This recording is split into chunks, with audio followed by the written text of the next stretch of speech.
오늘 저는 이 본문 말씀을 가지고 나는 선한 목자다라는 제목을 가지고 말씀을 나누려고 합니다.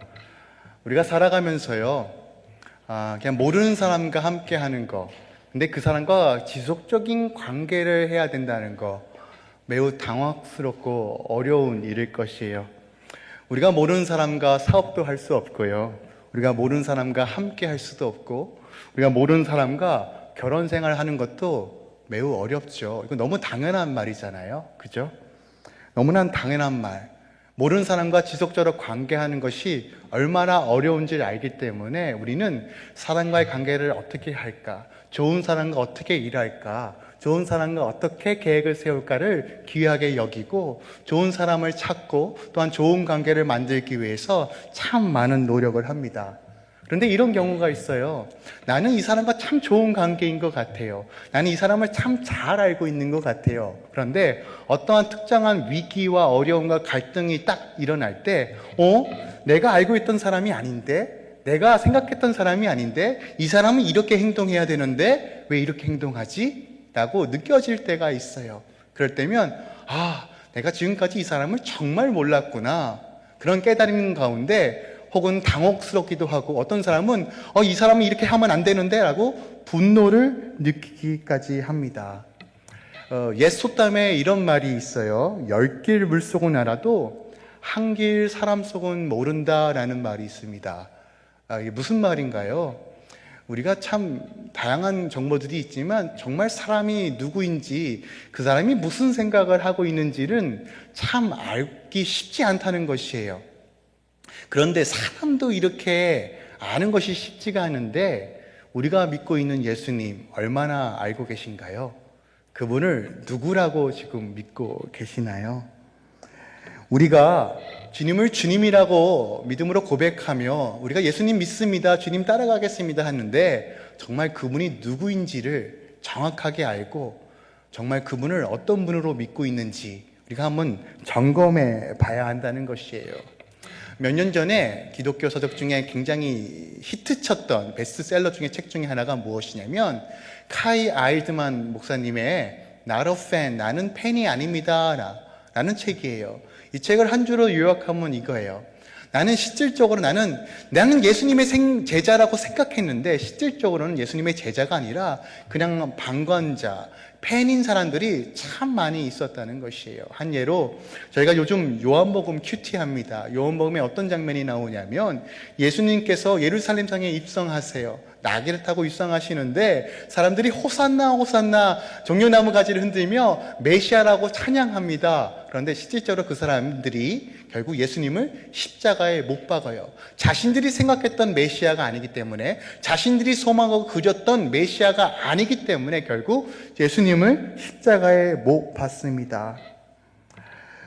마틴 로이드 존슨 목사님이요, 그의 책 하나님을 아는 기쁨이란 책에 빌립보서 3장 10절 말씀을 이렇게 주의했어요. 그러니까 바울의 고백인데요, 내가 그리스도와 그 부활의 권능과 그 고난에 참여함을 알고자 하여라는 이 구절을 가지고 어떻게 주의하셨냐면요, 그리스도를 아는 것, 그것이 바로 바울의 삶과 성도의 삶, 그리고 성도의 가장 주된 목적이어야 한다라고 주의한 내용을 제가 가지고 왔습니다.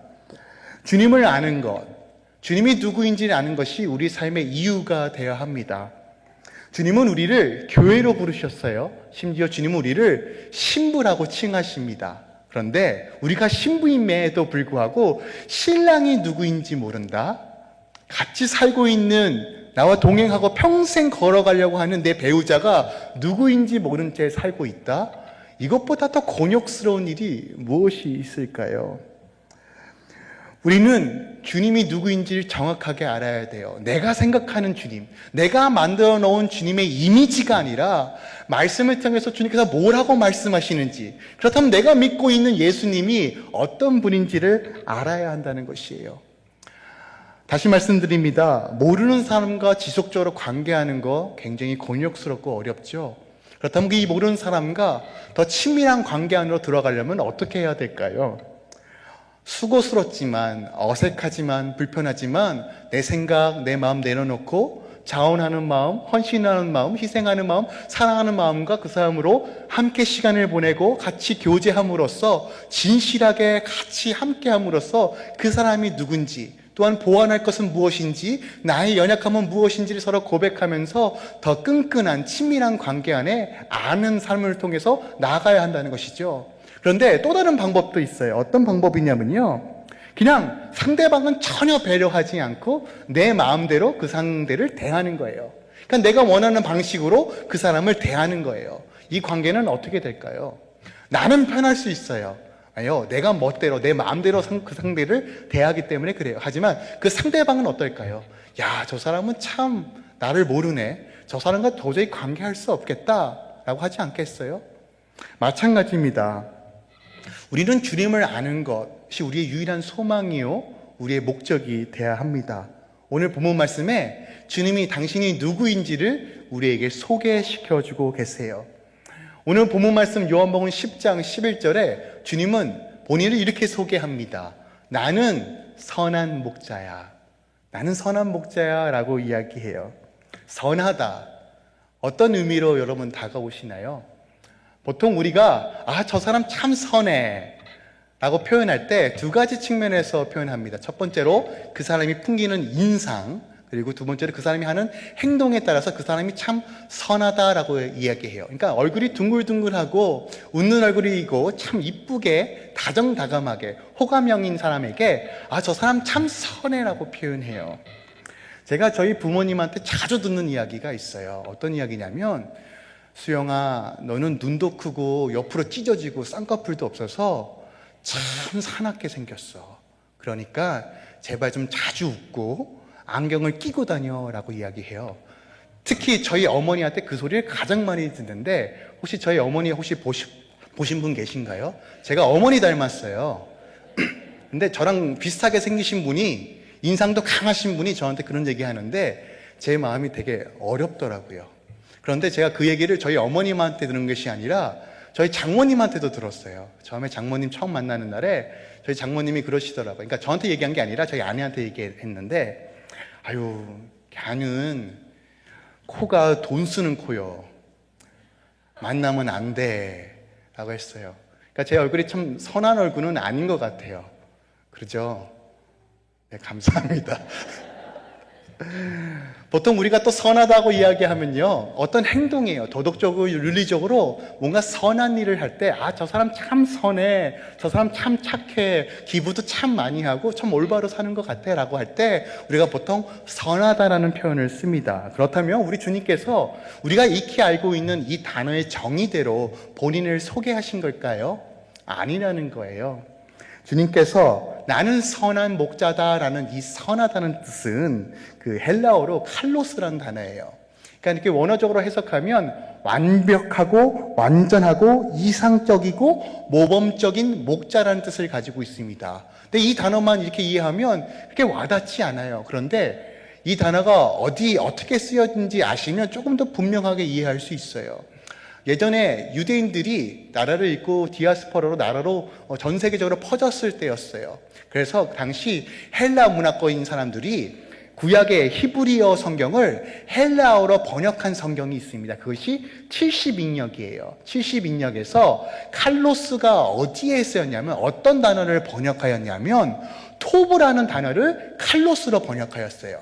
그러니까 아무 단어 잊어버리셔도 되는데 구약을 읽으실 때 이 토브라는 이 단어 하나만 아셔도 돼요. 그러면 구약이 다 풀립니다. 근데 이 토브라는 단어가 어디에 쓰였냐면, 하나님께서 천지를 창조하시고 나서 그 피조물을 향하여 보시기 좋았더라 라는 이 단어가 바로 토브예요.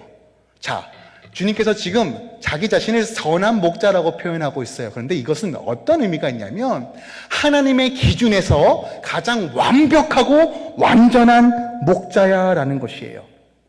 그러니까 인간의 기준이 아니라 하나님 보시기에 가장 완벽하고 이상적인 목자가 바로 자기 자신이라고 표현하고 있어요. 그렇다면 우리 인간은 이 하나님의 선에 완벽하게 부합할 수 있을까요?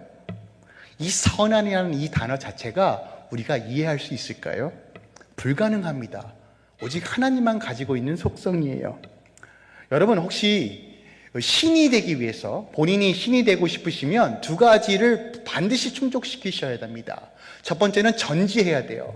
전지는 과거, 현재, 미래 어떤 일이 일어날지 다 아는 능력입니다. 세상의 모든 지혜를 가지고 있는 것이 전지하다라고 이야기하고요. 전능하셔야 돼요. 모든 능력, 새로운 것을 창조하고 없는 것을 잊게 하시며 모든 것을 만들어낼 능력이 있으신 것이 바로 전능하다라고 표현합니다. 그래서 우리가 믿는 하나님을 전지전능하다라고 표현해요. 그런데요, 창세기 3장 5절에 보면 뱀이 하와를 이렇게 유혹합니다. 너희 눈이 밝아질 것이고 너희가 하나님처럼 될 것이며 너희가 선악을 알게 될 것이다 라고 이야기해요.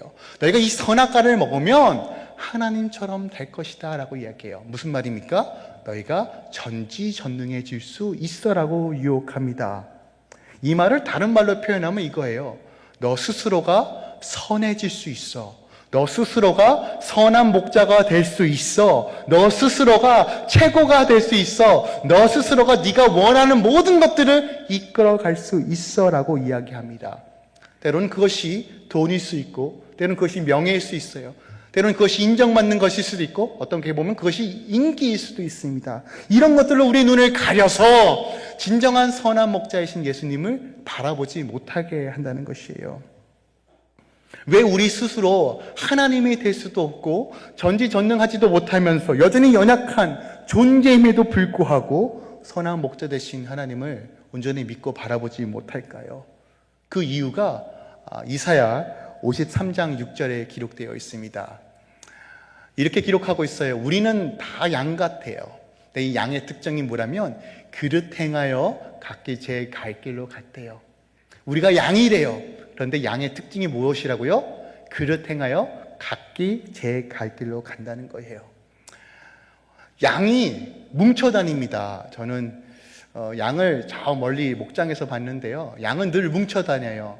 겉에서 보면 야, 우리 양들은 참 우애가 좋아.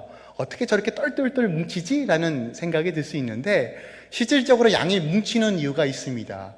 당시 그 팔레스타인 지역은 매우 건조하고 온도가 높아요. 40도가 높습니다. 낮 기온이 굉장히 높아요. 근데 양들은 더위에 굉장히 취약합니다. 더위를 견디지 못해요. 하지만 날씨가 건조하기 때문에 그림자만 있으면 어느 정도 선선하다고 합니다. 양들이 뭉치는 이유는 하나예요. 서로가 얼굴을 들이밀어서 양과 양 사이에 있는 그 작은 그림자 있잖아요. 다리 사이에 있는 그 그림자에 머리를 숙여서 잠깐이나마 자기 머리를 식히기 위하여 뭉쳐 다닌다는 거예요. 이 얼마나 이기적인 동물입니까? 그리고 양은요, 넓은 시야를 가지고 있지만 시력이 굉장히 나빠요. 앞에 30cm밖에 보지 못해요. 그러니까 앞에 웅덩이가 있든 그림자가 있든 잘 구분하지 못하고요. 밥을 먹다가도요, 어느 순간 낭떠러지에 떨어지기 쉬워요. 왜요? 잘 보이지 않기 때문에 그래요. 또한 높은 곳을 올라가는 것을 좋아합니다. 또한 겁도 엄청 많아요. 작은 소리에도 화들짝 놀래요. 근데 혼자 놀라면 참 다행인데 하나가 놀라면 다 같이 놀래요. 어머! 하고 놀란단 말이에요. 이기적이고 욕심 많고 자기밖에 모르고 겁 많고 승질 부리고 딱 누구입니까? 우리예요. 우리를 표현하기에 가장 좋은 것이 양입니다. 근데 이 양에게 누가 필요하다고요? 목자가 필요합니다. 근데 이 목자, 그냥 목자 아니죠. 선한 목자가 필요하다고 말하고 있어요. 그런데 불행한 것은요, 우리 스스로가 전지하지도 않고 전능하지도 않고 한치하지도 모르는 나약한 존재인 우리가 스스로 선한 목자가 되려 하고 스스로 주인이 되려고 하고 스스로 모든 것을 결정하려고 한다는 것이에요. 우리 스스로는 완전할 수 없어요. 우리 스스로는 탁월할 수 없어요. 그런 능력이 단 하나도 존재하지 않는다는 것이에요. 그런데 오늘 주님이 우리에게 뭐라고 말씀하십니까? 나는 완전한 목자야. 목자야 라고 이야기해요. 이 목자라는 이 표현은 구약에서 우리 하나님 아버지를 표현할 때 목자라는 표현을 많이 씁니다. 우리가 잘 알고 있는 시편 23편에 여호와는 나의 목자시니 내게 부족함이 없으리로다. 그 하나님의 탁월하심, 하나님의 완전하심을 표현할 때 목자라는 단어를 사용했다는 것이에요. 시편뿐만이 아니라 서신서에서도 종종 나옵니다. 여호와를 표현할 때 목자라는 표현이 참 많이 나와 있어요. 그런데 이 목자와 대조적으로 요한복음 10장 12절부터 13절까지는 선한 목자가 아닌 삭군이 누구인지를 예수님께서 설명하고 계세요. 그러니까 삭군이 누구이냐? 목자이긴 합니다. 양을 치기도 해요. 그런데 자신에게 이익이 생길 때만, 자신에게 유익이 생길 때만 양을 친다는 것이에요. 그러니까 돈벌이가 될 때, 뭔가 내가 이용 가치가 있을 때만 양을 치는 사람을 삭군이라고 합니다. 근데 이리와 곰이 찾아올 때 어떻게 한다고요? 도망간대요. 자기 살 길 찾아 도망간대요. 이것이 삭군이라는 것이에요. 양들의 안전보다 자신의 안전을 우선으로 여기고 위험이 닥치면 언제든지 양을 포기하고 도망가는 것이 삭군이라는 것이에요. 그렇다면 이 삭군은 무엇을 의미할까요? 생명과 진리로 인도하지 않는 모든 것들이 삭군입니다. 다시 말씀드립니다. 우리 주 예수 그리스도가 아닌 그 모든 것들은 삭군입니다. 우리 주님만이 구원이시죠. 믿으십니까? 그러면 그 모든 것들이 삭군일 수 있다는 거예요. 돈을 쫓는 거, 명예를 쫓는 거, 학업을 쫓는 거, 학벌을 쫓는 거, 뭔가 풍요롭고 안식을 쫓는 삶, 이것이 여러분들에게 삭군일 수 있다는 것이에요. 하지만 우리 주님은 뭐라고 말씀하십니까? 나는 선한 목자야. 나는 나의 양을 절대로 포기하지 않아 라고 고백하는 거예요. 나의 주님, 나의 구원자, 나의 주님을 아는 삶이 우리의 이유와 목적이 되어야 됩니다. 이것이 왜 중요하냐면요, 우리 예수님이 우리의 믿음의 대상이 되기 때문에 그래요. 우리가 누굴 믿죠? 우리 예수님 믿잖아요. 내가 믿는 예수님이 어떤 분인지를 아는 것은 매우 귀합니다. 왜요? 그분을 알면 알수록 내 믿음은 강건해질 수밖에 없습니다. 그분을 알면 알수록 내 믿음은 풍성해질 수밖에 없습니다. 그분을 알면 알수록 내 삶이 선한 길로 인도하심을 받는다는 것에 대한 확신이 생깁니다. 그런데요, 내가 선한 목자에 대해서 정확하게 알지 못하면, 내가 믿는 예수님을 내가 만들어 놓는 그런 이상적인 것으로 그려 놓는다면 우리의 믿음과 신앙은 기초부터 흔들릴 수밖에 없습니다. 우리는 이 선한 목자가 무엇인지를 정확하게 알아야 합니다.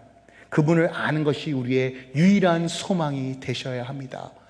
그렇다면 선한 목자는 어떤 목자를 이야기할까요? 오늘 본문 말씀에 선한 목자의 두 가지 특징이 나옵니다. 첫 번째로 자기 양을 위하여 목숨을 버린다라고 이야기합니다. 선한 목자의 특징은 자기 양을 위해서 버린대요. 자기 자신을 위해서 희생하는 것이 아니라 양을 위해서 자기의 삶을 내어놓습니다. 양을 지키기 위하여, 보호하기 위하여 자기 생명까지 내어준다는 것이에요. 근데 선한 목자를 조금 더 이해하기 위해서는 구약의 한 인물을 좀 연구해야 돼요. 그 인물은 바로 다윗이에요. 다윗. 여호와는 나의 목자시니라고 고백했고 스스로가 선한 목자의 삶을 살았던, 또한 다윗은 예수님의 그림자죠. 다윗의 삶을 통해서 선한 목자의 삶이 무엇인지를 조금 더 깊이 나누기 원합니다. 다윗은요, 이스라엘의 두 번째 왕이에요. 그런데 다윗이 왕이 되기 전에 어떤 일을 했냐면 목자, 목동이었어요. 사무엘상 16장에 보면 이새의 8번째 아들, 막내 아들로 태어났어요. 막내들은 참 하찮은 일을 많이 했던 것 같아요. 아버지한테 또 형들의 심부름을 하고 가장 하찮고 가장 힘든 일을 했던 것 같아요. 그게 바로 양치기였어요. 양을 치면서 여러 가지 일들을 겪었던 것 같아요. 어떤 일을 겪었는지가 사무엘상 17장에 나와 있습니다. 사무엘상 17장에 어떤 내용이 담겨져 있냐면 그 유명한 그 골리앗과 소년 다윗이 싸우는 장면이 기록되어 있는 것이 사무엘상 17장 말씀이에요. 근데 사무엘 17장 배경은 이래요. 아버지 이새가 다윗에게 신분을 시킵니다. 형들이 전쟁터에 나가 있으니 이것을 가져다 형들에게 갖다 주라라고 얘기합니다. 그래서 다윗이 양치는 것을 그만두고 목동에게, 다른 목동에게 맡기고 전쟁터로 나아가요. 근데 전쟁터에 갔더니 다윗에게 이상한 이야기를 듣습니다. 저 멀대같이 2.9m나 되는 거대한 거인이 하나님의 백성과 여호와를 모욕합니다. 그 이야기를 듣고 다윗이 분을 참지 못해요. 어떻게 저렇게 할례받지 못한 자가 하나님의 백성과 여호와를 모욕할 수 있는가라고 분을 참지 못하고 내가 저 골리앗과 싸울 것입니다 라고 고백합니다. 선언해요. 근데 모든 사람들이 말려요. 사울 왕도 말리고 그의 형도 말립니다. 말리는 이유는 하나예요. 어리기 때문에 말려요. 다윗아, 너 어려. 넌 어리기 때문에 전쟁에 나갈 수 없어. 라고 얘기하는데 다윗이 놀라운 고백을 해요. 그것이 34절부터 37절까지예요. 이 고백 우리 함께 좀 같이 읽기 원합니다. 34절입니다. 시작. 다윗이 사울에게 말하되 주의 종이 아버지의 양을 지킬 때에 사자나 곰이 와서 양떼에서 새끼를 물어가면 내가 따라가서 그것을 치고 그 입에서 새끼를 건져내었고 그것이 일어나 나를 해오고자 하면 내가 그 수염을 잡고 그것을 쳐 죽였나이다. 주의 종이 사자와 곰도 쳤은즉 살아계신 하나님의 군대를 모욕한 이 할례받지 않는 블레셋 사람이니까 그가 그 짐승의 하나와 같이 되리이다. 또 다윗이 이르되 여호와께서 나를 사자의 발톱과 곰의 발톱에서 건져내셨은즉 나를 이 블레셋 사람의 손에서도 건져내시리이다. 사울이 다윗에게 이르되 가라, 여호와께서 너와 함께 계시길 원하노라. 아멘. 다윗이 뭐라고 이야기합니까? 34절에 내가 양과 이리가 내 양을 물어가면 제가 쫓아갑니다 라고 이야기해요. 끝까지 그 쫓아가 그 양을 구한다 라고 이야기합니다. 여러분 혹시 이리나 양이나 사자 본 적 계세요? 우리가 평상시에 흔히들 저희는 길거리 돌아다니면서 곰은 보죠. 저도 곰을 한 3번 정도 봤는데 진짜 큰 곰, 이리와 사자, 맹수들은 동물원 가면 볼 수 있습니다. 그들의 눈빛, 그들의 발톱, 그들의 덩치 어떠한가요? 상상을 초월할 정도로 크죠. 동물원에 있는 맹수들은 그래도 기들어졌기 때문에 온순한 편입니다. 하지만 야생에 있는 맹수들은요, 굶주린 상태라면요, 사람이 상대하는 것이 결코 쉬운 일이 아닙니다. 아니요, 불가능에 가까운 일입니다. 굶주린 맹수들은 필사적이기 때문에 그래요. 그런데 오늘 본문에 다윗이 뭐라고 얘기합니까? 그 양을 구하러 쫓아간다고 이야기합니다. 왜 맹수들이 어린 양을 잡아갈까요? 큰 양을 잡아가면 조금 배부리 먹고 또 저장도 좀 할 텐데 왜 어린 양을 잡아갈까요? 잡고 찌어야 하기 때문에 그래요. 찌어서 한적한 곳에 가서 즉석에서 죽여서 신선한 것을 맛보기 위하여 어린 양을 잡습니다. 사냥하기도 편하고 물고 뛰기도 쉬워서 작은 것을 잡아 찌는 거예요. 곰과 사자 찌는 거 혹시 보신 적 있으십니까? 사람이 쫓아갈 수 없는 속도로 달려갑니다. 매우 빠르죠. 물론 맹수들은 단거리 선수이기 때문에 멀리 가진 못했을 거예요. 그래서 다윗이 쫓아갔던 것 같아요. 그 맹수를 쫓아갑니다. 왜요? 어린 양을 구하기 위해서요. 35절에 보니까 끝까지 쫓아갔대요. 미친 듯이 쫓아갔대요. 미친 듯이 쫓아갔다고 이야기합니다. 딱 쫓아간 후에 맹수와 다윗이 딱 만났어요. 맹수가 아이고 다윗님 여기 양이 있습니다. 가져가십시오 할까요?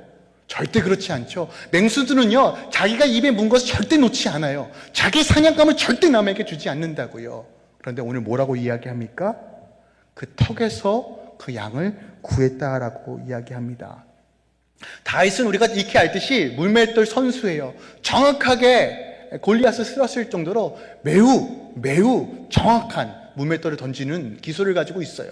그런데 지금 맹수가 자기 양을 입에 물고 있기 때문에 아마 물맷돌을 던지지 못했을 거예요. 근데 어떻게 이 양을 구했을까요? 오늘 본문 말씀해 보니까 이렇게 얘기합니다. 그것을 치고 나를 해하려 할 때 그 수염을 잡고 그것을 쳐 죽였다라고 이야기합니다.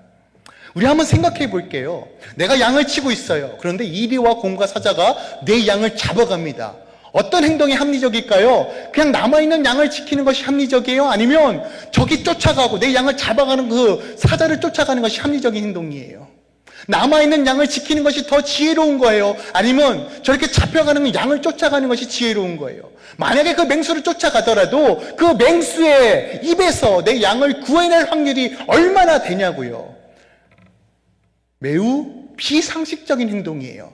비합리적인 행동이라는 거예요. 그런데 다윗은요, 그 양을 쫓아갈 때 그 모든 이성적인 행동과 상식을 다 파기했어요. 왜요? 그 양이 자신의 것이고 그 양을 살려야 하기 때문에 그래요.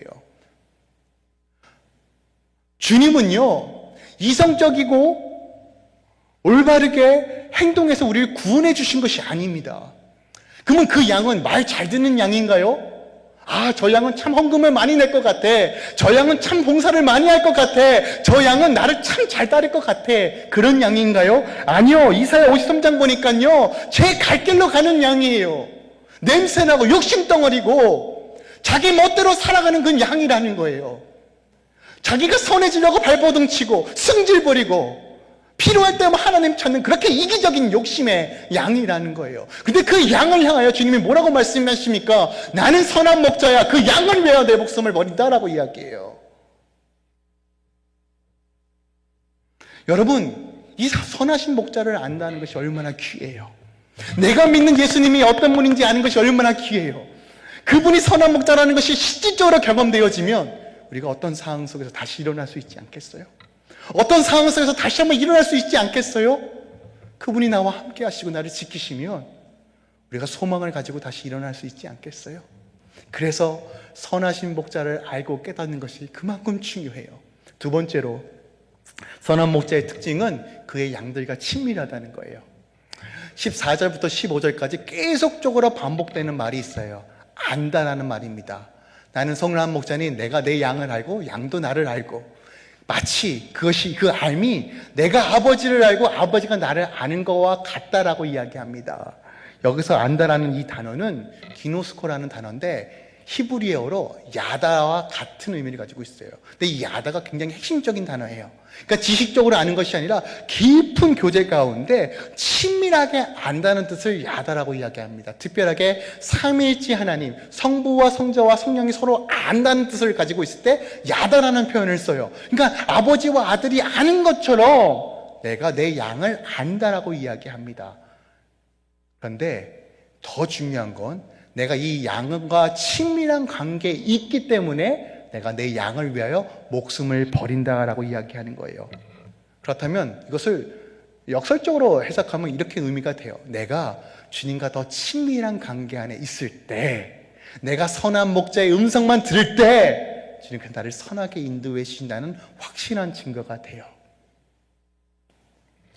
담정 투성인 양들에게 장점이 딱 하나 있어요. 뛰어난 청각이에요. 목자의 음성을 기가 막히게 듣습니다. 이 말은 모든 인간들은, 모든 양들은 목자의 음성을 듣도록 창조되었다는 거예요.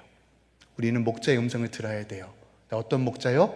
선한 목자의 음성을 들어야 해요. 목자의 음성을 듣는 것은 선택이 아니고 필수입니다. 생존을 위해서 우리는 목자의 음성을 들어야 돼요. 목자의 음성을 듣는다는 것은 어떤 의미일까요? 말씀을 가까이 하는 것이에요.